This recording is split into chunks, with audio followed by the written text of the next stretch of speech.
C'est quoi ce chapeau, Rafi? T'as mangé 4.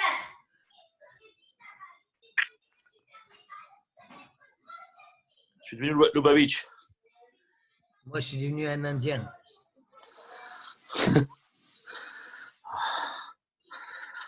On va devenir fou, je crois. Ah, complètement. J'en peux plus, moi.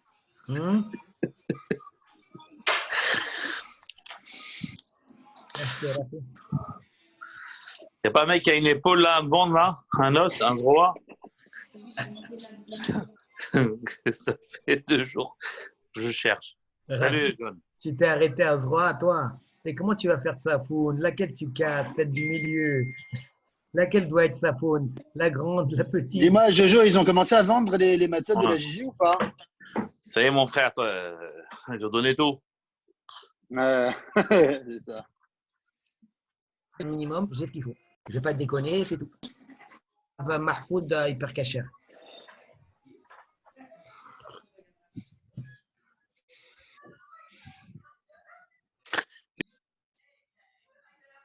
Quoi, Rafi? Non, on n'entend plus Rafi. Ma mère. Il est où le rabbin? Vous êtes sûr qu'il n'a pas oublié que c'est ce soir? Et. Oh, Avis! Avis! Avis! On veut voir le Comment t'as fait ta vie? T'as changé! Il s'est sauvé, il s'est sauvé. On veut voir le Hadouk.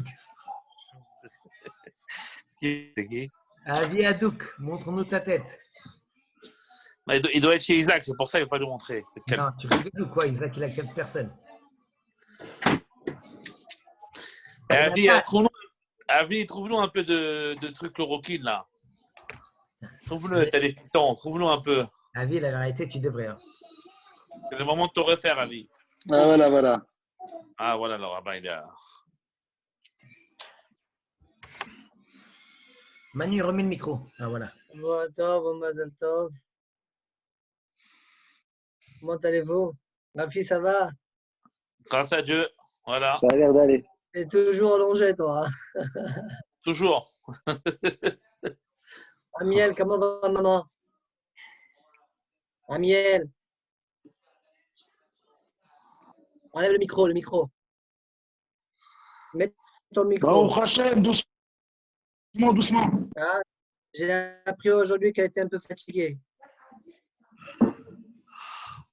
Hein? Ouais, très malheureusement, mais ça va aller si tu veux.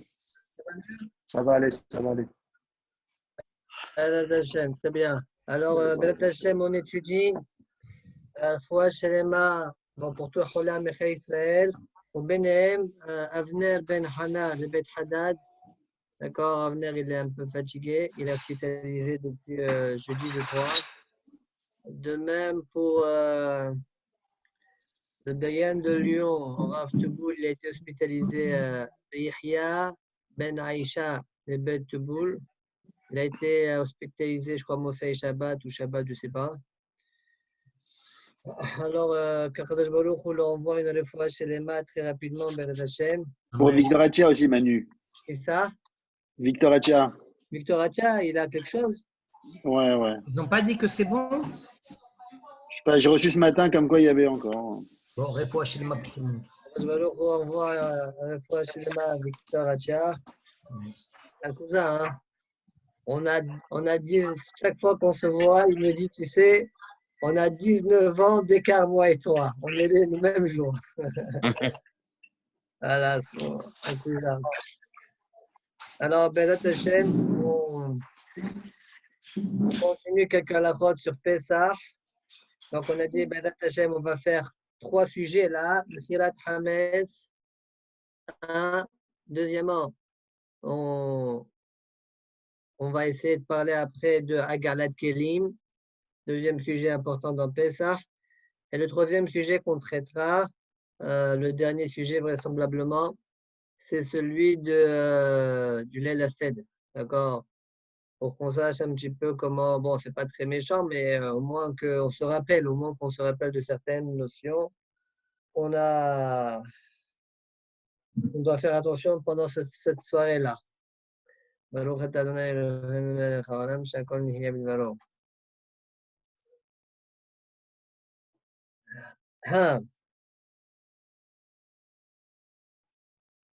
Alors, première question. Mish yesh lo hametz beveto. Celui qui a du hametz à la maison. Jonathan, tu nous donnes envie avec ton image de fond, là. Ah, t'as trouvé que ça avant Pessah? Je l'enlève, je l'enlève. Non, non, mais avant Pessah, t'as trouvé que ça, mais nous des maths. Pendant Pessah, je vous changerai. Allez. Le fond, attends, je vais le changer. C'est des Non, non, perturbations. je plaisante, fais ce que tu veux, je plaisante. מי שיש לו חמץ בביתו, האם יכול לבחרו במכירת חמץ הנוגע כיום? Donc la question que tout le monde pose, j'ai reçu un coup de fil tout à l'heure, un message. J'ai du hametz à la maison, j'ai des pâtes, spaghettis, de la farine. La farine, c'est pas sûr que c'est du hametz gamour, hein, c'est archage hametz. C'est possible aujourd'hui que c'est du hametz gamour étant donné qu'on lave les grains avant de les moudre. Ouais.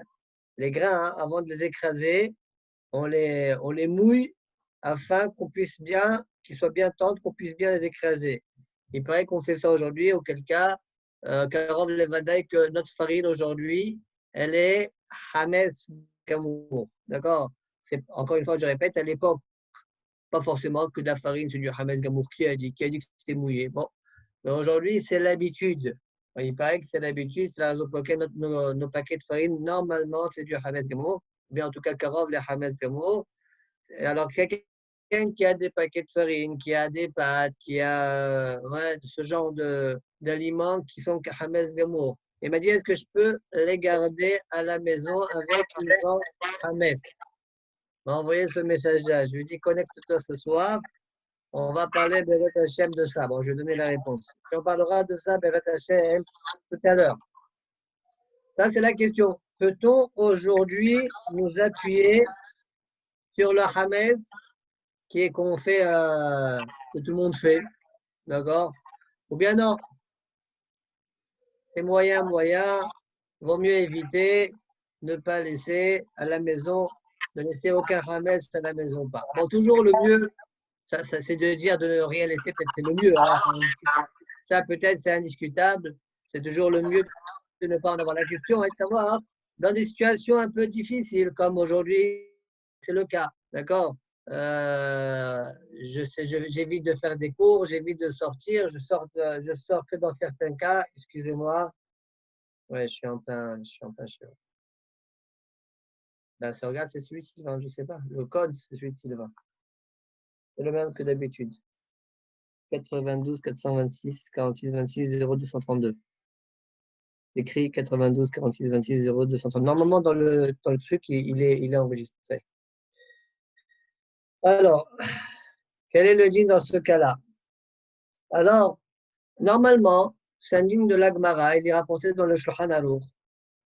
Il n'y a aucun problème. Tu peux vendre ton hametz à un goy, tu lui donnes, même si tu sais qu'il ne va pas du tout l'utiliser, tu peux même lui donner, tu sais qu'il ne va pas du tout l'utiliser, et puis après ça, tu le récupères. En beze shum baria. D'accord? Comme ça, c'est écrit dans le Shulchan Aruch. Imachro netano le'en ouais, s'il a vendu au goy ou il a donné au goy, mais le goy l'a pris pour chez lui. Ouais, d'accord? Même s'il sait que le goy ne va pas y toucher, ouais, eh bien, il n'y a pas de souci. Maintenant, hein, le problème, c'est que lui, on ne fait pas trop ça. Le goy, s'il prenait le goy, tout le hametz à la maison, alors ça serait chez lui, ça serait top. Béhémet, certains Djerbiens font comme ça. Aujourd'hui, je crois, ils font comme ça et ils ont un carton comme ça. Ils mettent tout dedans, mettent le whisky, les machins. Ils prennent tout et ils donnent à Mohamed. Ouais. Tu me donnes 1 euro, 10 euros, 5 euros, même tu lui prêtes l'argent s'il veut. Et après Pessah, tu récupères ton bien. D'accord? Auquel cas, il n'y a aucun souci, zéro problème. D'accord? On peut faire ça. La méadrine, personne ne pourra vous critiquer de quoi que ce soit. Certains hein, font comme ça, par exemple, je crois que Maxime, d'accord, le traiteur, tout le hametz qu'il a, il le met dans un camion et il donne le camion au goy. D'accord? Le camion, c'est comme la maison du goy. Il a pris pour chez lui. Auquel cas, il y a zéro problème. Il y a quoi la déroute? Là où le sujet commence à devenir épineux, c'est quand le goy ne prend pas les choses chez soi. Oui, comme c'est aujourd'hui le cas. Alors, comment ça a commencé dans l'histoire Bichlal? Les premières générations, à l'époque du Bar, à peu près, ça veut dire un peu après le Shulchan Aruch. Alors, il faut savoir que chez les Sfaradim, il n'y avait pas vraiment cette coutume de vendre le Hametz au goy, mais c'était plutôt chez les Ashkenazim. Alors, les Ashkenazim, même eux, quand ils vendaient, au départ, c'était comme ça. Ils vendaient le local ou telle cave, et ils donnaient la clé au goy. D'accord? Donc, le goy, il avait la clé dans sa main du local où se trouvait là-bas le Hametz. Comme ça, vraiment, c'est une vente qui est pas factice, elle n'est pas truquée. Le goy, quand il veut, peut prendre le Hametz, etc. D'accord? Donc, dans ce cas-là, il n'y a pas de problème. Enfin, comme ça, ils ont été poskim, les poskim ashkenazim. Il n'y a pas de problème à ce niveau-là. Alors, parce qu'il n'y a pas de hisaron de smichoudat. Le goy peut prendre le hametz comme il veut, quand il a envie. D'accord? Mais si eux-mêmes tranchent, comme le bar et d'autres acharonim, ils tranchent, que si tu n'as pas donné la clé au goy, il n'y a pas de smichoudat, il n'y a pas une véritable vente, la vente donc ne marche pas, et c'est la raison pour laquelle si tu as fait une vente comme celle-là sans avoir lui donné la clé après Pessah, le hametz que tu as mis de côté, il n'est pas consommable. D'accord? Il est à sourd, comme on a déjà expliqué, que la lacha est comme le bishimon, que le hametz après Pessah, Hachamim, ils ont fait un chnas de ne pas le consommer. On verra peut-être un détail un peu là-dessus tout à l'heure. D'accord? Un petit détail là-dessus. En tout cas, selon ces acharonim-là, eh bien, ça ne marcherait pas si tu ne donnes pas la clé. Et aujourd'hui, le minag a été kimat kulam, d'accord, en Israël, en France, un peu partout. Eh bien, on fait une vente, on nomme le Rav en tant que shaliach, en général c'est un Rav, un Bédine, on le nomme en tant que shaliach pour qu'il nous vende de le Hametz au Goy, d'accord? On a été mekel, comme il dit ici, et on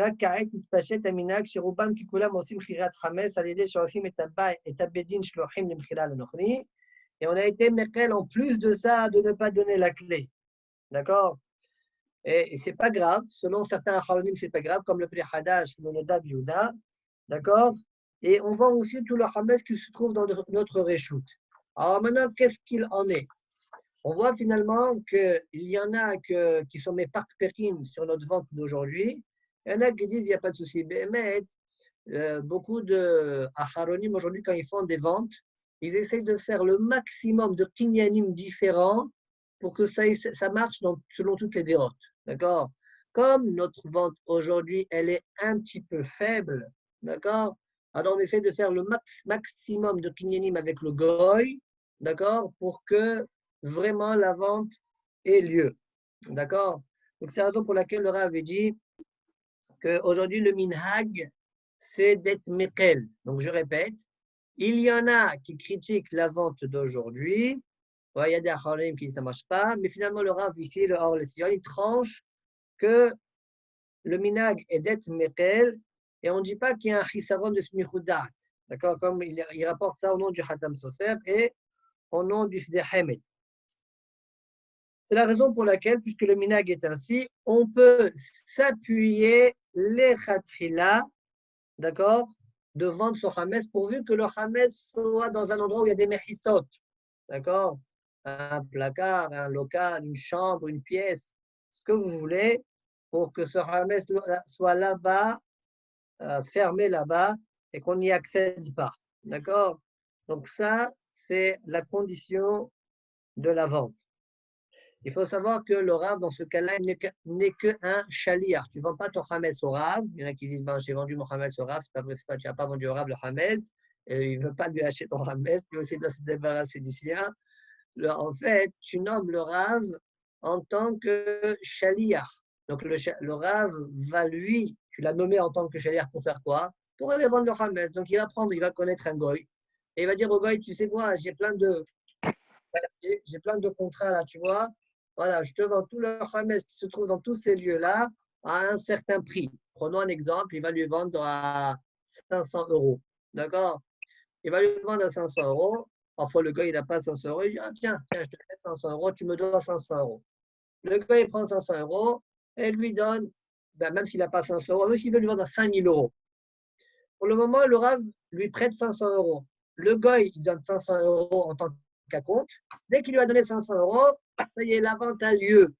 D'accord?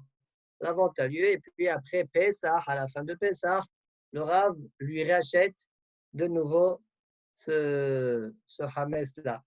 D'accord? Voilà comment aujourd'hui ça marche. Donc le Rav dit ici que bien qu'il y a des gens qui sont mépartekim sur la vente du Hametz aujourd'hui, donc la vente du Hametz, elle n'est pas top parce qu'on ne donne pas la clé. Il y avait peut-être selon certains pas vraiment une smichoudat. Mais c'est la raison pour laquelle dans le contrat en général, c'est stipulé que le Rav a tous les droits. Si le goy, tous les droits, de telle sorte que si le goy lui demande, écoute, j'ai envie de prendre le Hametz de tel endroit, le Rav peut venir chez toi, donne-moi la clé. Et tu signes comme quoi tu es obligé d'écouter ce que le Rav te dit. D'accord? Tout ça, c'est pour donner une puissance à la vente actuelle. D'accord? Et auquel cas, dit le Rav, on peut, aujourd'hui, s'appuyer sur la vente du Hametz, même les Khatehila. Alors maintenant, nous, on répond à notre question. Est-ce qu'aujourd'hui, on peut vendre le Hametz comme on a l'habitude de le faire dans des différents bédines où certains rabbinim le font? Réponse oui, surtout dans les conditions actuelles, bien que le Khatehila peut-être vaut mieux éviter. D'accord? Mais dans les conditions actuelles où les bonnes personnes font rarement leurs courses, ils ont déjà acheté beaucoup, ils évitent de sortir pour des raisons médicales. D'accord? Alors, ils peuvent garder leur Hametz, alors, ou dans le coffre de la voiture qu'ils n'utiliseront pas, le coffre, quoi, ou dans une chambre, ou dans une. D'accord? Il y a un lieu bien désigné. Ils pourront faire leur vente du Hametz qu'ils ont et il n'y a pas de souci. Même des pâtes. Manu, on peut le faire sur Internet? Alors, très bien. J'en arrive à ça juste après. Alors, même des pâtes, on peut regarder alors. Oui, des pâtes ou la farine, etc. D'accord? Je répète. De manière générale, je ne dis pas ça. Je dis qu'il faut éviter d'avoir du Hametz à la maison. Même le Rav, il dit comme ça, il faut éviter. D'accord? Et il faut tout vendre, pas tout éliminer, tout consommer, tout donner, etc. Mais cette année-là, où en général les gens évitent de sortir, alors c'est chaval de jeter du Hametz, et comment il va se le procurer par la suite. Alors, ils évitent au minimum de sortir, c'est pourquoi ils pourront s'appuyer facilement sur l'opinion qui pense, qui dit qu'on peut, les Ratrilas, s'appuyer sur la vente du Hametz comme on le fait chaque année. D'accord? Maintenant, celui qui a des kelim Hametz, il faut qu'il sache qu'il ne vend pas ses kelim. D'accord? Celui qui a des kelim, que les kelim ils ont avalé du Hametz, tu n'as pas le droit de les vendre. Enfin, tu n'as pas besoin de les vendre. Moi, j'ai des marmites de Hametz toute l'année, je n'ai pas besoin de les vendre, ces kelim-là, d'accord? Bien que mes marmites ont avalé du Hametz. Il suffit que je les mette dans un placard, je n'ai pas besoin de les vendre, je répète, je n'ai pas besoin de les vendre. Je les mets dans un placard, je scotche le placard avec 2 bouts de scotch comme ça, et je sais que je n'aurai pas à utiliser ce placard-là pendant Pessah. D'accord? Ça, c'est un premier point. Deuxième point.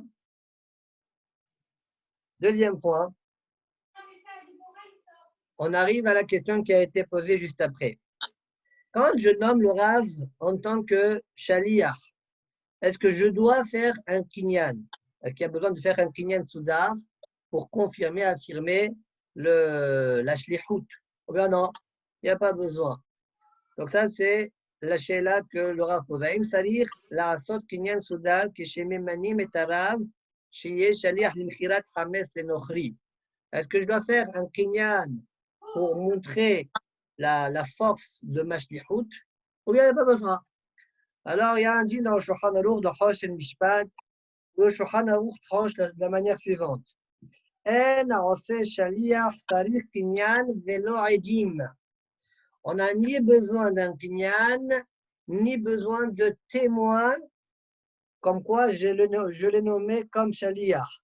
Et là, be'amira, be'alma, beno, leven havero. Je peux nommer un shaliach dès l'instant où je lui ai dit, ouais, tu es d'accord de faire tel shlichut? Tu dis oui, il n'y a plus aucun problème.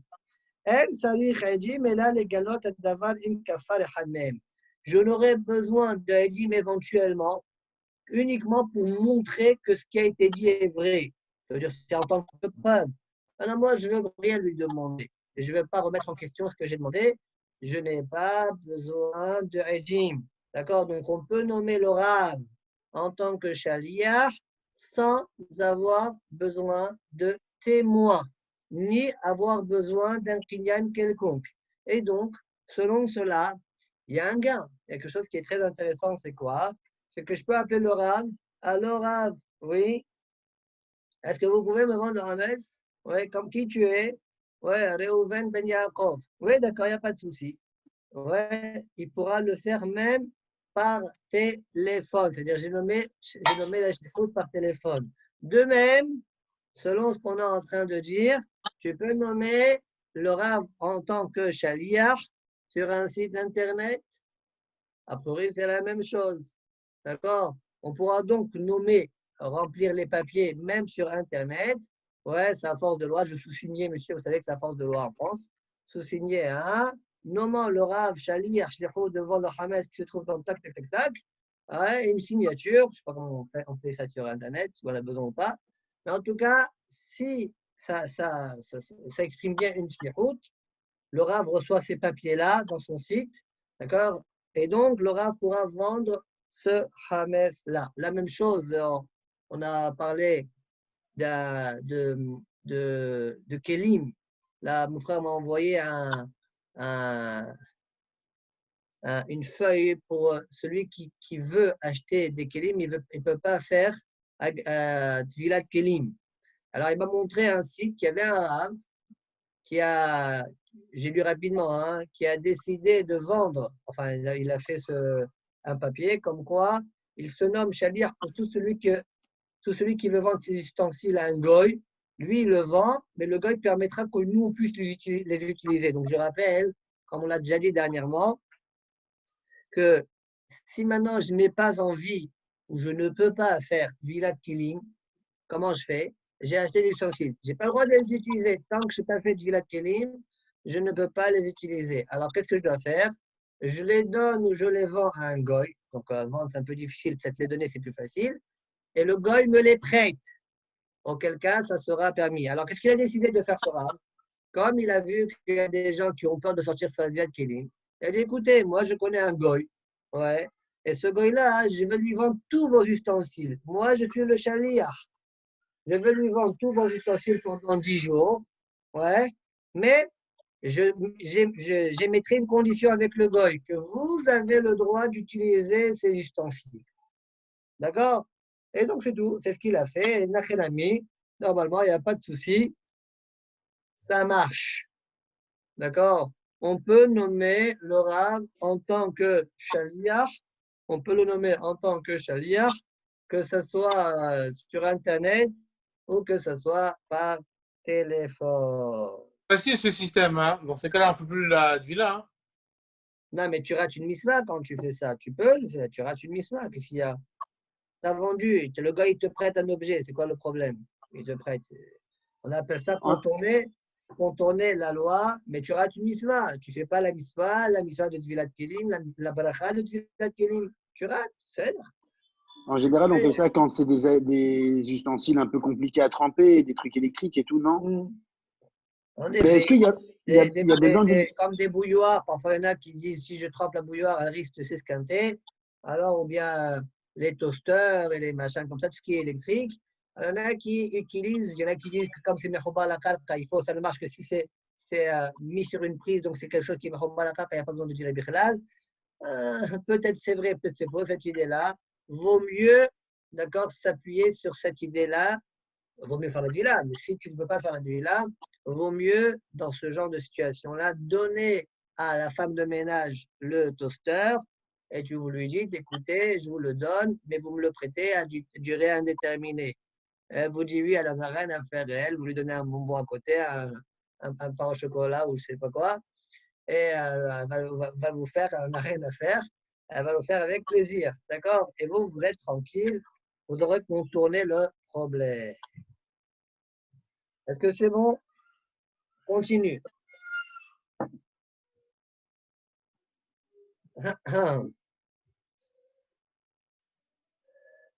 Alors, vous savez que bon,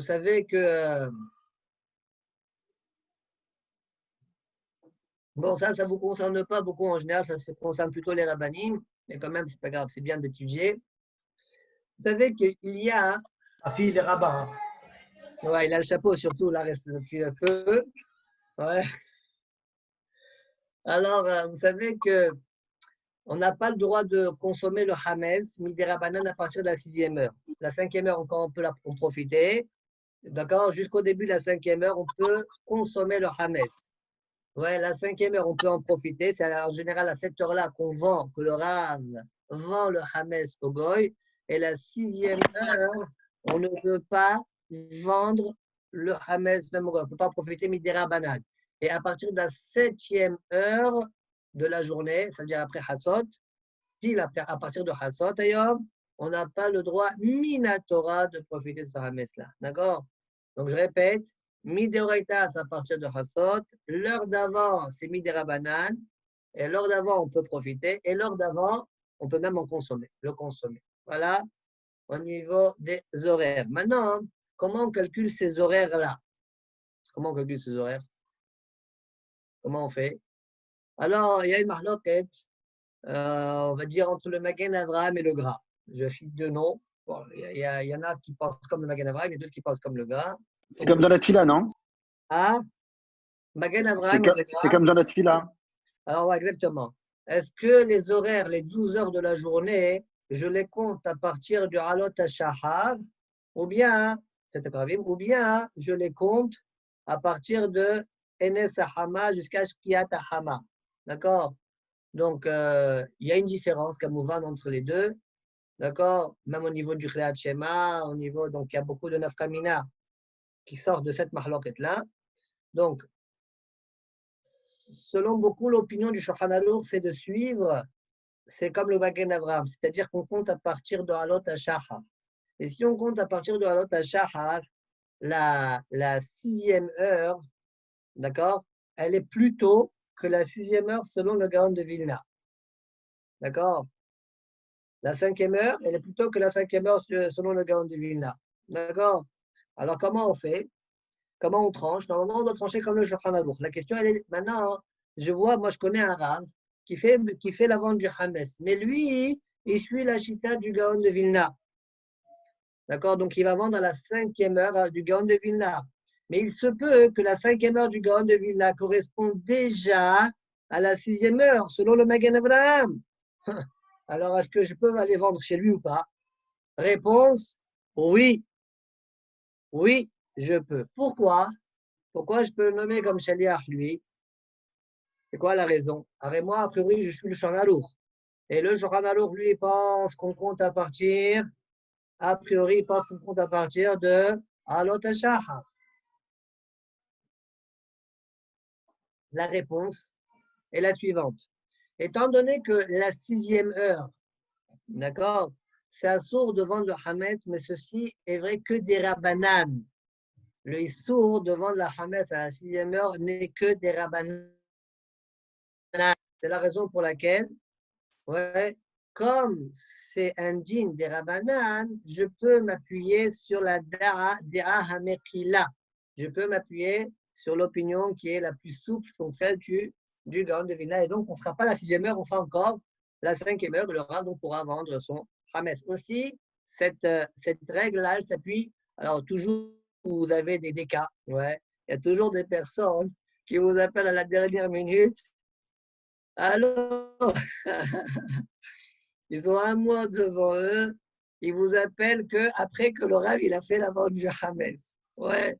Alors, est-ce qu'on a une solution pour eux? Alors voilà, on a en effet cette solution-là. Il pourra encore vendre son Hametz, d'accord, en suivant l'opinion du du Gaon de Vilna. Il faut calculer les horaires. Aujourd'hui, vous pouvez trouver ces horaires-là même sur Internet. Ouais, c'est pas difficile à les connaître. Même dans certains tableaux, c'est écrit les deux en général. Vous aurez par exemple le Patah Eliyahu. Ouais, vous trouvez là-bas l'heure du Kriyat Shema selon le gras et l'heure du Kriyat Shema selon le Magen Avraham. Bon, après, il faudra calculer c'est quoi la 5e heure. D'accord? Bon, sinon, vous appelez votre Rav et il vous dira qu'est-ce qu'il faut faire. On continue. Alors, il y a des personnes. Mais il y a un risque qu'on arrive sur un Deoraita, puisqu'à partir de, on a dit qu'à partir de la 7e heure, on arrive dans le Deoraita. Donc, Ouais. cette coule-là. Attention, qui parle? On est là pour. Ouais, alors, écoute.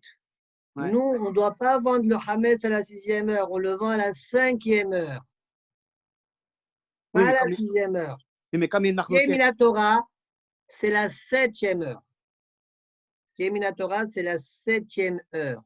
D'accord? Nous, on doit vendre le Hametz à la 5e heure et pas à la 6e heure. Si maintenant c'est la 6e heure par rapport au Magen Avraham, mais c'est encore la 5e heure par rapport au gras, on pourra vendre, on pourra s'appuyer en disant qu'on est encore dans la 5e heure, étant donné que c'est une mahloket bedera banane. D'accord? Mais jamais on permettra à la 6e heure les coulées alba. Même la 6e heure des rabanan, on ne permettrait pas la vente. Tu as compris? On n'est pas dans ça. Très bien. Oui, un paquet de pâtes ouvert. Ouais, la même chose. Paquet de pâtes ouvert, c'est Hametz Gamour.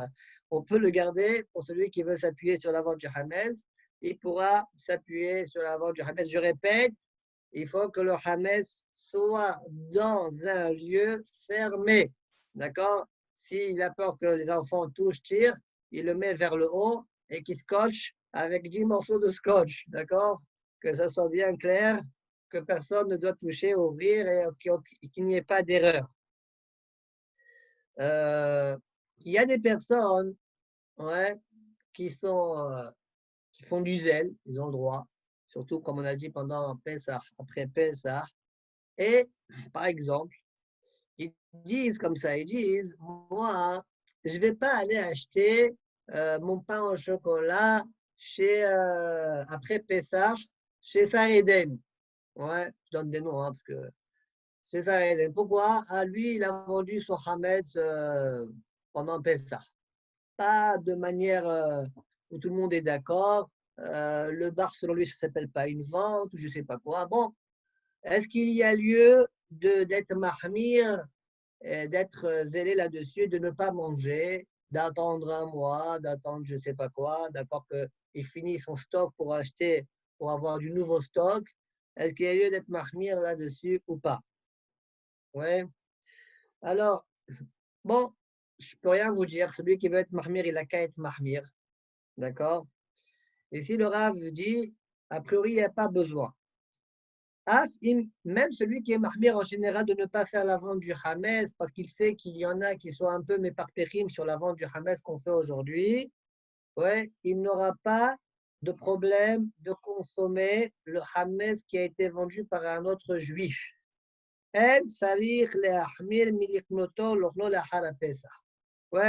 il peut aller chez Sareden et aller manger son pain au chocolat tranquillement. Je vous répète que Maxime, je crois qu'il est mahmir là-dessus, enfin, parce qu'ici, ceux qui sont mahmirim, en général, à Pavé, ils essaient d'être mahmir un peu partout.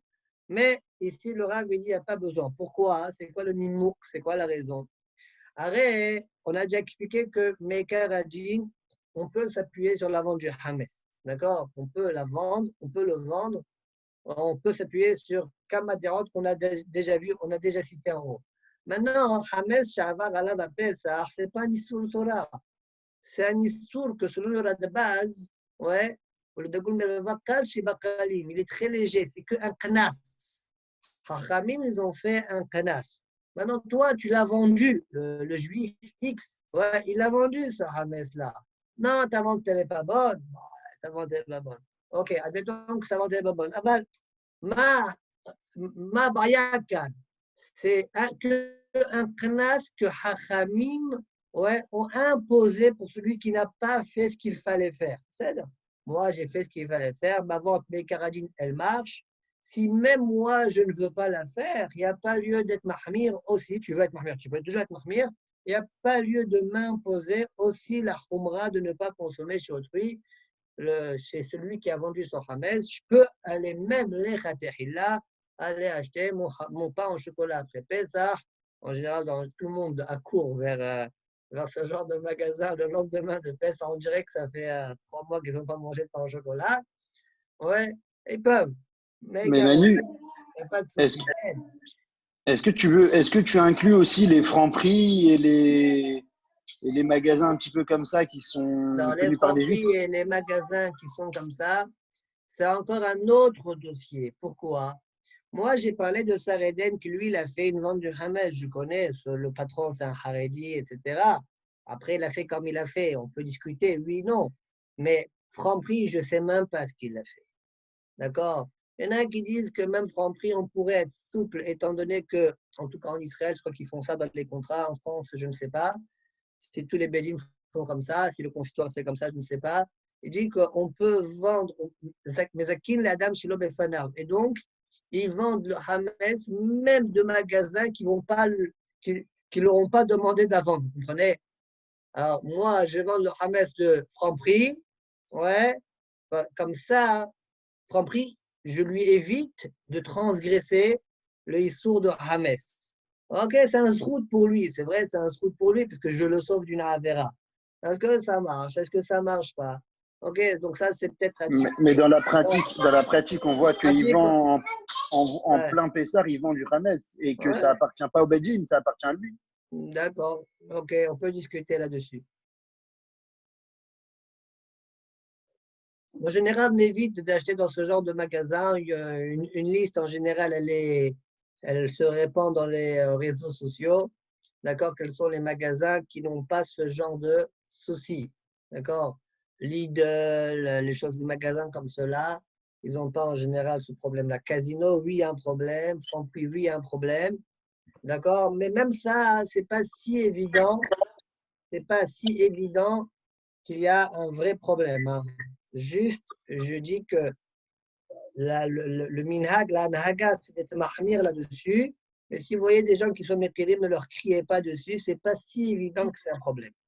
D'accord? Il y a des dossiers derrière, il y a des dossiers derrière ça. Je peux intervenir? Avec plaisir. Qui c'est? Emmanuel, David Lelouch, bonjour. Oh, Baruch Haba, comment tu vas? Attends, voilà. Comment tu vas alors? Tu te portes bien? Baruch Hashem, Baruch Hashem. Baruch Hashem, yom yom. Vas-y, je t'écoute. Non, parce que d'un côté, on dit qu'on n'a pas le droit d'être né sur du Hametz chez l'Israël, chez Avar à la Pessah. Et d'un autre côté, je suis en train de voir dans le Shulchan Aruch de Rav Ovadia Yosef, Bedi Avad, si jamais on a oublié dans un endroit un whisky qui est Hamour, Hametz Gamour, ou alors de la bière, il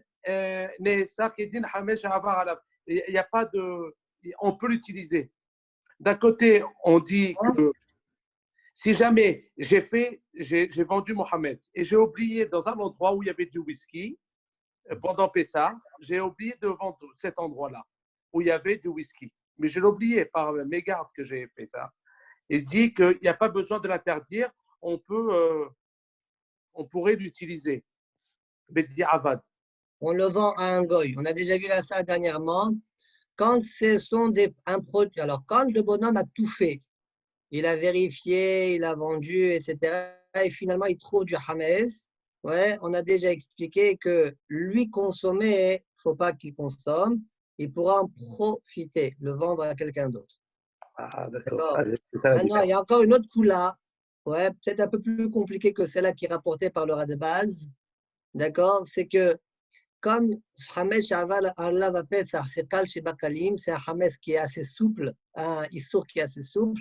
Il peut même, les ratrila, faire un bitoul, c'est-à-dire, comment dire, il prend, je sais pas, il prend une bouteille de whisky, il achète une deuxième, admettons qu'il a oublié une bouteille de whisky, il prendra cette bouteille de whisky avec une deuxième bouteille de whisky qu'il a achetée après Pesach.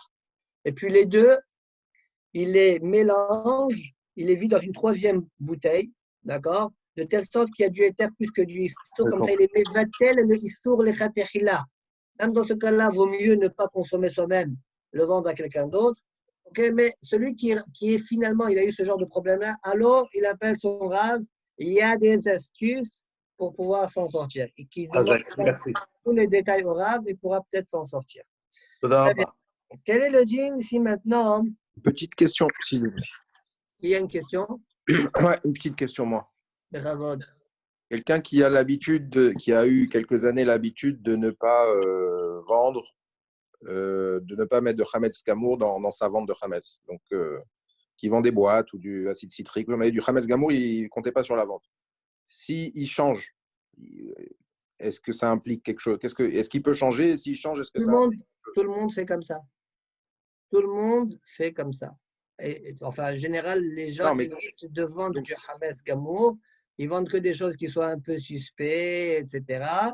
Eh bien, c'est pas grave. La vente du Hametz, quand même, aujourd'hui, elle a sa force, elle a sa valeur. Donc, arrêter, si on appelle ça une Khumra, ceux qui ne le font pas, on va appeler ça une Khumra. Exact. Donc, arrêter cette Khumra, ça n'implique rien. Ouais. Ça ne nécessite rien. Normalement, est-ce que tu demandes est-ce qu'il faut faire Atara? Par exemple. Je ne sais pas s'il faut faire Atara sur ça. Ok.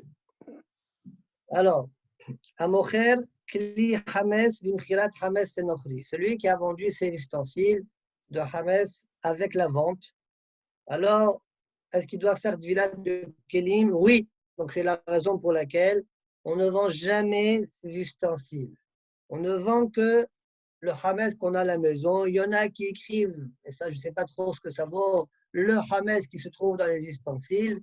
D'accord? Mais je ne sais pas ce que ça vaut, parce que ce genre de Hametz, de toute manière, il n'y a rien de concret. Et en plus, on a le droit de le garder. Bon, Karaminag. D'accord? Comme ça, c'est écrit même dans les post-it. Karaminag. Aval, attention, si quelqu'un se vend les assiettes et les marmites et les machins qui sont Hametz par erreur, eh bien, il devra faire la tvila de ses kelim après Pessah. Donc, ne pas faire une telle chose. D'accord? Comme le Haram, il dit, Mishemacha bimchirat Hametz. Celui qui a vendu kelim asmam, à kelim srechim tvila lahar Pessah. Maintenant, quel est le djinn? Si un bonhomme, il a vendu parce qu'il avait un safer sur le vin qu'il a acheté, s'il y avait un chash Hametz. Donc, il a vendu. Il a vendu son vin parmi tous les produits, il a du vin, où ce vin-là, il y a un chash Hametz. Il a vendu son vin dans la vente du Hametz. Est-ce qu'après Pessah, il récupère ce vin? Est-ce qu'il peut l'utiliser, ce vin? Ou bien ça s'appelle du Hametz, du vin du Nochri. Et le vin du Nochri, il n'a pas le droit de l'utiliser. D'accord? À cause de Yahin Neser. Alors, ici, le Hacham, il rapporte un djinn qui paraît un peu étonnant du Arsvi. D'accord? Que lui, il interdit ce vin-là. Mais le Hacham lui-même, il dit, il amène une preuve de la Gemara. D'accord? C'est un peu choquant d'ailleurs, c'est un peu étonnant sur le Arsvi, où il dit, bien sûr, il n'y a aucun problème tant que le vin, n'est pas venu dans les mains du Goy. Ouais, il a toujours été dans mon réchout à moi, le Goy n'a jamais touché ce vin-là, même s'il lui a appartenu. Par exemple, vous savez qu'un Goy, il a une usine de vin. Maintenant, lui, tous ses employés, ce sont des Juifs. Ouais. Eh bien, on peut boire ce vin-là sans aucun problème. Tant que le Goy ne vient pas dans les lieux, ne touche pas le vin, on n'a pas de problème d'utiliser, de boire ce vin-là. C'est la même chose chez nous.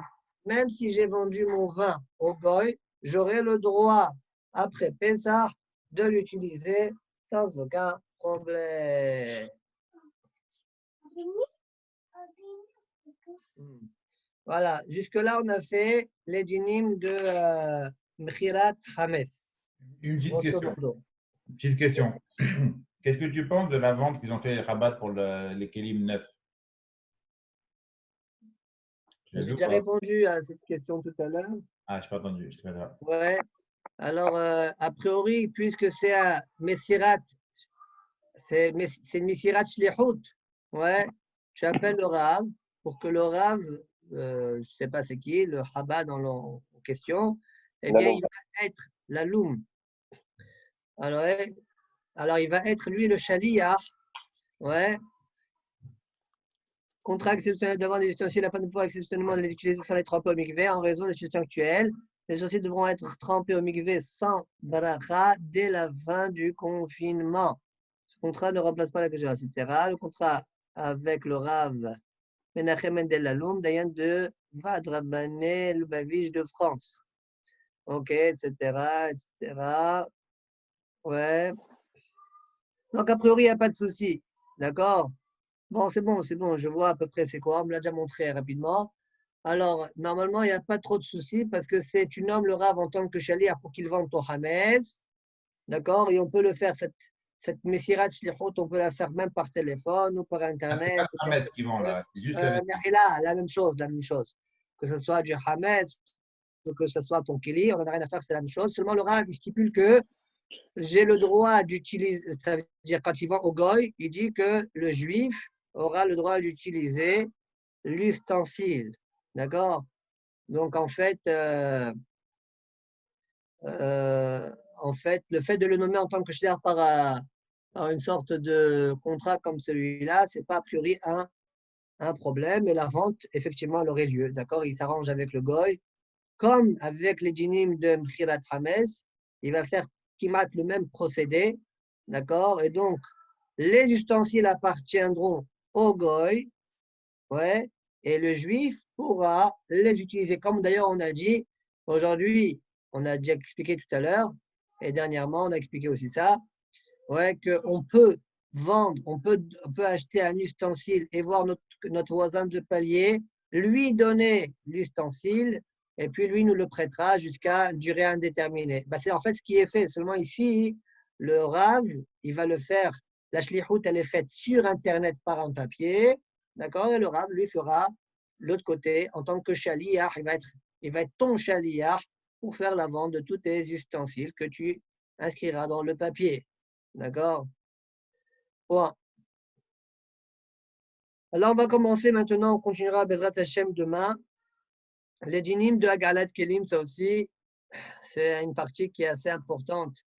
Pendant Pessah, je sais bien évidemment qu'en général, chacun d'entre nous essaye de faire le nécessaire pour avoir le maximum d'ustensiles uniquement destinés pour Pessah, d'accord? Mais c'est peut-être pas toujours le cas, excusez-moi.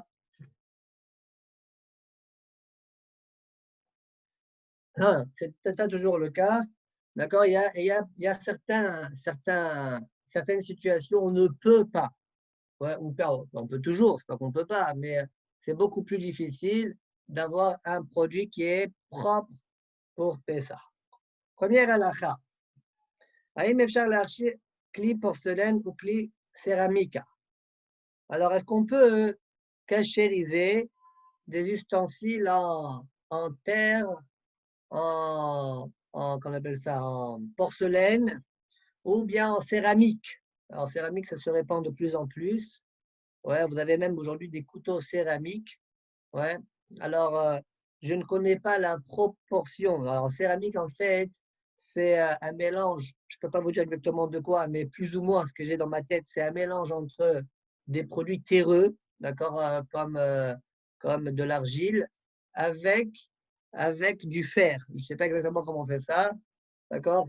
C'est intéressant de s'intéresser vraiment à savoir comment on le compose. D'accord? Mais Kaniré, il y a une minorité de fer. Ça lui donne une solidité au couteau céramique. Et il y a même un problème au niveau de la gala. Par exemple, pas la gala. Au niveau de la gala et au niveau de la tvila. C'est-à-dire, un couteau céramique, on fera la tvila, mais on la fera sans bracha. D'accord? Pourquoi? Parce qu'on ne fait pas de la bracha sur les produits en porcelaine. On ne fait pas de bracha quand je parle de la bracha, c'est pour la tvila, tvila de kelim. Sur des produits en porcelaine, on ne fait pas. Sur de l'argile, on ne fait pas. Sur le bois, on ne fait pas. Sur quoi on fait? Sur en général les matériaux qui sont en fer. D'accord? Comme c'est marqué dans la Torah. D'accord? Uniquement sur ce qui est en fer, on fera dessus la beracha. Maintenant, comme le céramique, c'est un mélange terre-fer, d'accord, on ne fera pas la bracha. De même, comme la Gemara nous dit, Kli Heres, ouais, Eno Yossi Mide Dofio Leolam, ça veut dire quoi, Eno aussi Mide Dofio Leolam? Un ustensile, quand vous l'utilisez, il avale. Ouais. Pourquoi on fait un galat kelim, nous? Quand on fait un galat kelim, c'est pour extraire ce qui a été avalé. Donc, il y a un principe que la Gemara nous donne dans Shabbat Kafset Amoudbet, Lamed Amoudbet, Kebolro Karpolto. La manière dont il a avalé, il rejette, il recrache. D'accord? Maintenant, on a aussi une mémoire de la Gemara, que la Gemara nous dit que Kli Heres enom aussi mide dofio leolam. C'est-à-dire, un Kli Heres, il ne fait jamais sortir ce qu'il a avalé. Alors, on va poser la question, s'il ne fait jamais sortir ce qu'il a avalé, alors qu'on l'utilise, il fait qu'absorber, lui. Non, la kavana de la Gemara, c'est-à-dire qu'il n'y a pas de procédé pour pouvoir extraire ce qui a été avalé. Le Kli Heres, il fait ce qu'il veut. Il peut à un moment faire sortir, il peut à un moment ne pas faire sortir. Le Kli Heres fait ce qu'il veut. Tu peux mettre faire un gala, ça ne va rien sortir. Tu peux cuisiner, ça va sortir. Donc, c'est la raison pour laquelle Kli Heres, ouais, l'ustensile en argile, et donc le céramique, il rentre dans cette catégorie-là, eh bien, on ne pourra pas les cachériser. D'accord? On ne pourra pas les cachériser. Par contre, est-ce qu'on peut les utiliser pour faire la hagala? Disons qu'on a une grande marmite. Ouais. D'accord? Est-ce qu'on peut l'utiliser pour faire la hagala des autres ustensiles ou pas? Je ne comprends pas ce que tu dis. J'ai une grande marmite, elle est en fer, cette marmite. Qu'est-ce que tu veux faire? Hagala de quoi? La hagala? Non, elle n'est pas en fer, elle est en terre, ouais. Elle est en terre? Ouais. Je m'en fiche, elle est cachère, cette marmite, elle est neuve. Non, elle n'est pas neuve. Ouais. Et je veux faire la hagala des cuillères que j'ai, des fourchettes. Ouais. Est-ce que tu peux ou pas? Ouais. Grâce à cette marmite. Ouais. Ou cette marmite. Ah ouais, ouais. Ouais. Comment ça se fait? Pourquoi? J'ai pas compris. Pourquoi? Parce que y a un dit de notentam bar notentam. C'est-à-dire que ce que la marmite, elle a avalé, ouais, c'est ce qu'on appelle notentam. Ça veut dire le hametz a donné du goût à la marmite qui est en terre. Ouais. Quand tu fais chauffer de l'eau, le notentam qui est dans la marmite, qui ressort dans l'eau. Or, ça devient notentam bar notentam dehetera. On est encore avant Pessah. Attention, ceci est vrai uniquement si tu fais la agrala avant la 5e heure RF Pessah. Disons la veille de Pessah, avant la veille de Pessah. D'accord? Il n'y aura pas de souci. Tu peux faire la agrala même avec ce genre de marmite-là. C'est clair? Alors.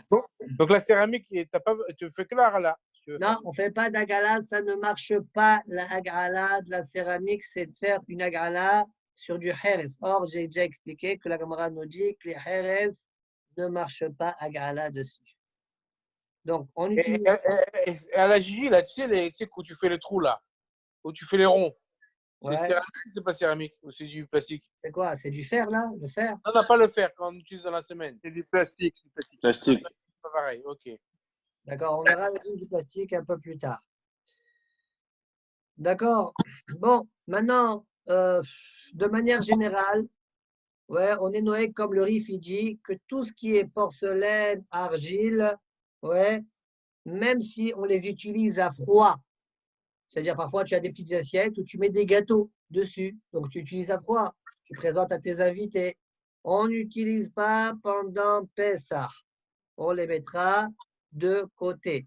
D'accord? Ce genre, le minag est que tout ce qui est kli heres, tout ce qui est en argile, céramique, porcelaine, etc., on n'utilise pas pendant Pessah. Cependant, ouais, parfois, j'ai dans ma vitrine, comment on appelle ça, dans mon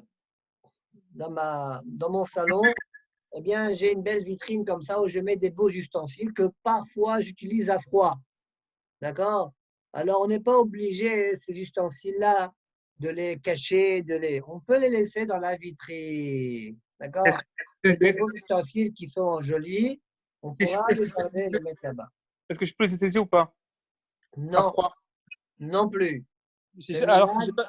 Le minag, c'est de ne pas. Bekaradine, on pourrait les utiliser à froid, mais le Shulchan a déjà dit, comme ça c'est rapporté, ouais, il a rapporté les paroles du Rif qui dit aujourd'hui le minag, c'est que tout ustensile en argile, etc., ouais, qui ont déjà été utilisés avant Pessah pour du Hametz, on ne les utilisera pas pendant Pessah. On les mettra de côté, mais on n'a pas besoin de les enfermer. D'accord, il y a quand même cette là. C'est bon? Alors pourquoi les autres, on les enferme et ceux-là, on ne les enferme pas? Parce que ceux-là, mais caradines, on pourrait les utiliser. Je parle d'un ustensile qu'on n'utilise qu'à froid, là, hein, attention. On utilise quoi? À froid, à froid. Un ustensile qu'on utilise à froid. Je n'utilise pas à chaud. D'accord? Ou bien, bon, je ne rentre pas trop dans les détails. Retenez juste, pour ne pas que ça soit embrouillant, retenez juste tout ustensile, même utilisé à froid, en porcelaine, céramique, argile, on les mettra de côté. On n'est pas obligé de les enfermer, on les mettra de côté et c'est tout. Comme c'est possible qu'il y en a que vous utilisez à l'aider héroïque, les richonnes, etc., comme les assiettes, alors c'est possible, mettez-les tous dans le même lieu et vous fermez. D'accord? Mais celui qui tient, alors il a une belle coupe comme ça, qui est en argile, ça lui plaît de la voir, il appellera son rab lui dit tu pourras la laisser dans la vitrine sans problème. On s'arrête là, Bezat Hashem. Demain, on continuera. Une seconde. Demain, on continuera Bezat Hashem. Peut-être c'est lui, je ne sais pas. On continuera Bezat Hashem, dîner à Galat Kelim, à la même horaire. Ok? Allez, Hazak ou Baruch à tout le monde. Et à tout à l'heure à 9h, Bezat Hashem. Hazak, à demain.